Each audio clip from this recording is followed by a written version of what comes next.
What's going on, New York Yankee fans? Welcome back to another Big Blue in the Bronx YouTube video. If you guys haven't already, like, comment, subscribe, turn on post notifications so you know when a live stream pops your drops. Appreciate y'all coming back. Thank you. Our last Yankee video hit over 400 views. That is one of the many records on this channel, at least as of right now. Records, milestones, whatever you want to call it. So I appreciate the Yankee fans that came out. Please subscribe, help out the algorithm, get us the views, and you guys get good content return and more engagement. With that being said, a couple of updates regarding the channel. Big Blue in the Bronx podcast, it will be out on Saturday, though we do have a Monday Night Football game, which we will be calling live. We'll be commentating on it. I won't be doing the play-by-play because I'm the Giants fan. I don't want to react and call it at the same time. I'll have Luke on play-by-play. Sean will just be there to be there, and then I'll be the reacting asshole Giant fan just reacting to whatever happens on Monday Night Football. Boys and Big Apple podcast will be on Wednesday. That is the last time. That schedule will shake up to about January, so it's going to be consistently Mondays after the Monday Night Football week, which is next week. I might have a vlog out on Monday because as of right now, I am going to the Miami Dolphins New York Jets game for my first official NFL game. Then the following week, I am staying at MetLife Stadium. We'll be going to the Philadelphia Eagles New York Giants game, so possible vlogs coming out then. And, if you're there, don't hesitate to say hello. Whether you're a Jets fan, NFL fan, whatever, I appreciate anyone who just recognizes me in public. That's how I'm going to put it. But let's talk about one of the main topics in the Yankees offseason chatter so far. Obviously, the big fish have been Carlos Correa, Corey Seager, and the shortstop talks and the catcher talks and the shortstop talks, as I just mentioned. I don't know why I mentioned that again. Shortstop, first base, center field.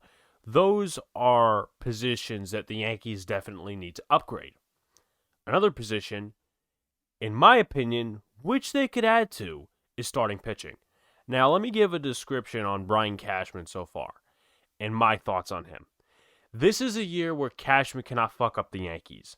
And I'm going to be blunt, I'm going to be brutal, but what would I be and what credibility would I have if I didn't tell the truth? Cashman and Steinbrenner have had a tight pocket. Obviously, Steinbrenner is the owner of this team. We're not getting rid of him. But Cashman, he's not really been the greatest GM in baseball the last couple of years. He's always had to compensate for his errors at the beginning of the season by getting players at the trade deadline, and some of those moves didn't work out this year. Andrew Heaney was a big bust. Joey Gallo, if you want to call him a bust, which I do in certain standards. Anthony Rizzo might not be back, so that could have been a bust or could be a bust. Clay Holmes was a success. Joely Rodriguez was a success. So define it as you will, but Brian Cashman, in my opinion, for right now, until I hear differently, his job is on the line this year because this is the final year of his contract.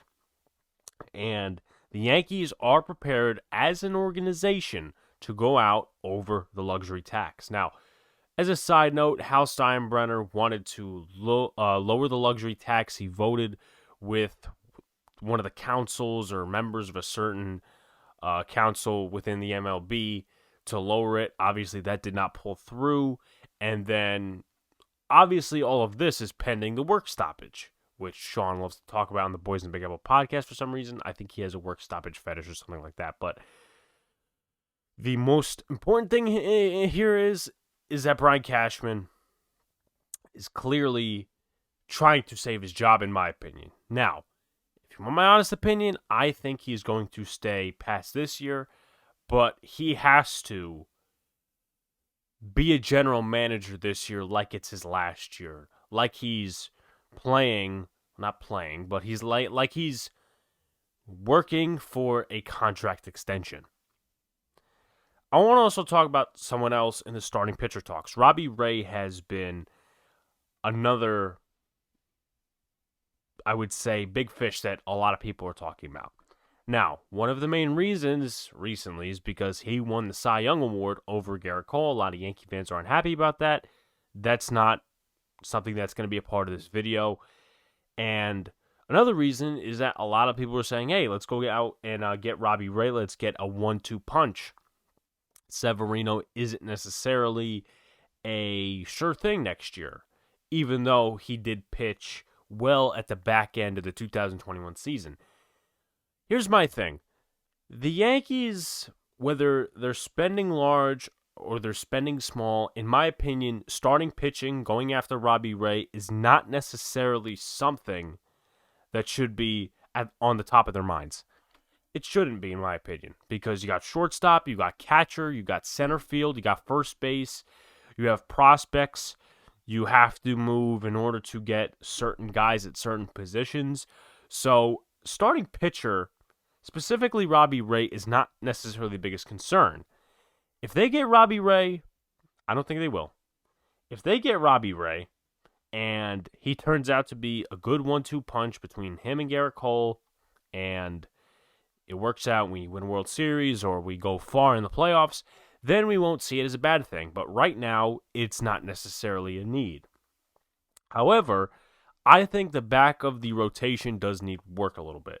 Here is your rotation and bullpen going into next year, as of right now. And I'm doing a little bit of predictions here. I'm not including guys like Nick Nelson and Luis Medina and some of the other guys that are on the 40-man. I'm basing it off of who got a lot of time last year and who's likely to return again. So, Gerrit Cole, Luis Severino, Jameson Taillon, Jordan Montgomery, Nestor Cortes, Domingo Germán, Michael King, Wandy Peralta, Lucas Lidge, Albert Abreu, Joely Rodriguez, Jonathan Loaizaga, Clay Holmes, Aroldis Chapman. Zach Britton probably is not going to pitch this year because he had, UCL surgery? He had some type of surgery that is preventing him from playing in the 2022 season. And you know what? Hope he gets better, but he sucked for the Yankees last year. He sucked. There's no other way to put it. And I'll talk about bullpen because I do think the Yankees could add 1 or 2 pieces to the bullpen for sure. I'll talk about that in a different video, but we're talking about starting pitching here. So, how do I feel about the starting rotation? I think Cole is Cole. Cole is Cole. Cole, Severino, and Montgomery, sure things. Get him back for the 2022 season and put him in the rotation. That leaves you with 2 spots. Taillon, I would say if Jameson Taillon did not have the surgery, specifically, he tore, I believe, a right tendon in his right ankle, if I'm correct, which will leave him out until about, I would say, mid-April because of the rehab and all these other things. So the Yankees will need a fill-in starter, which they could use a Nestor Cortes, a Domingo Germán, Michael King if they feel up to it. But personally, I don't think Domingo Germán and Nestor Cortes are starting pitcher fits for the long run. Domingo Germán, obviously Yankee fans have their thoughts on him, and Nestor Cortes has more positive attention because, the mustache, the nasty Nestor, all the t-shirts and all these other things. In my personal opinion, and I'm not afraid to say it on here because it's my personal opinion. Once again, I have to be truthful, and I will be truthful. Nestor Cortes, in my opinion, he's not a long-term guy in terms of a starter. In terms of the bullpen, he can give you some depth, get out of tough situations. He showed that as a starter, but he is not a long-term guy. In terms of a starter, he's not a guy you should depend on how many starts a year, 20, 30, whatever, wherever, what the number may be, mixed in with the amount of bullpen days. Now, I'm not a bullpen day guy. Never have been, probably never will be, but if the Yankees opt to do a bullpen day, Nestor Cortes can definitely be up to the task. But once again, I don't feel that Nestor Cortes is a long-term starter. Same thing with Domingo Germán, Michael King as well. Those are all long relievers, can give you a couple of innings, and then you bring in the big guns, the setup guys, the middle relief guys, however you want to picture it. But the Yankees, in my opinion, should look at the back end of the rotation and should go out there and get some pieces. Now, I'm not saying sign guys like Marcus Stroman or Robbie Ray, as I mentioned, to 7-year deals worth $130 million. No, and no. Because that is not where the money needs to go primarily. A lot of these guys I'm about to mention, I'm going to mention options here. A lot of these guys, I'm just going to forewarn you guys, you guys can have your opinions. Tell me in the comments, of course. A lot of these guys are one-year guys in terms of, oh, they had one good year or they had a good couple of years how many years ago. I'm going to give some options.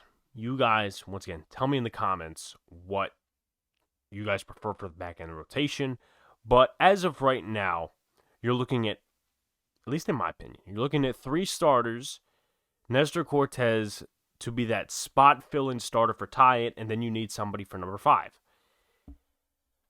Number 1, and this is not in order, number 1 is Kevin Gausman, 30 years old. We all know him from his Cincinnati Brave days. Obviously, I didn't say Cincinnati Braves, but Cincinnati Reds, Brave days, Baltimore Oriole days. But he had a really good season in San Francisco. That pitching staff actually overachieved with guys like Logan Webb, Anthony DeSclafani, all these other guys as well. But 14-6, 2.81 ERA in a total of 33 starts, 192 innings pitched, 150 hits allowed, 60 earned runs, 227 strikeouts, total of, let me just count this here, 20 home runs given up, 50 walks, 1 intentional walk just for shits and giggles to add, and then he also earned an all-star selection, and I believe was 6th in Cy Young voting, if I'm getting that correct. So that's an option there. I'll talk about the options, summarizing it at the end, but let's talk about some more options as well. Jon Gray, 30 years old. This guy, apparently, now I don't know if it's fans being fans and drawing conclusions or it's him. Apparently he doesn't want to stay there in Colorado.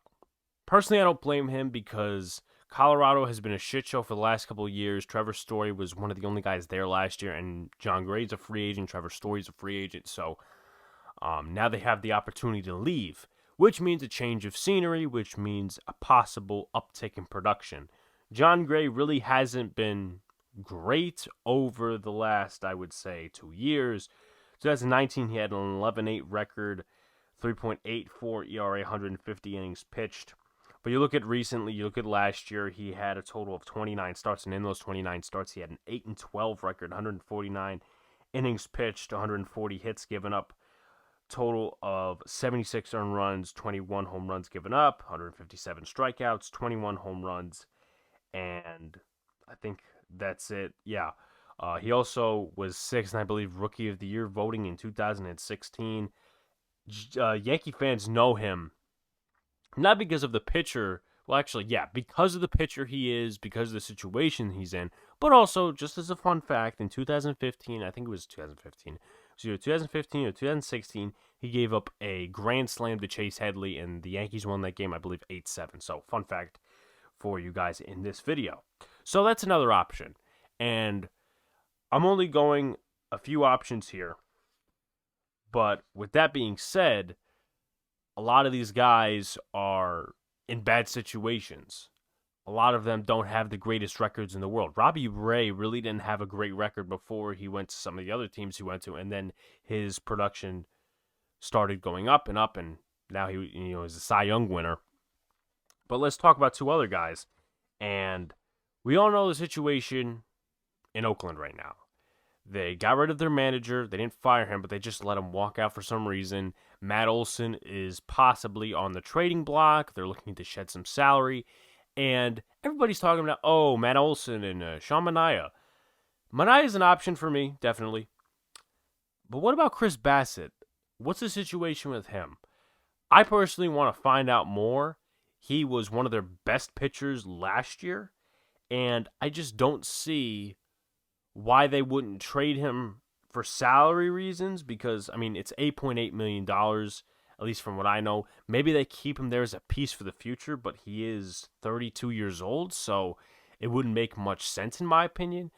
It would cost more if they added Bassett to the deal for the Yankees. They would have to give up prospects like Jason Dominguez, Anthony Volpe possibly, Everson Pereira.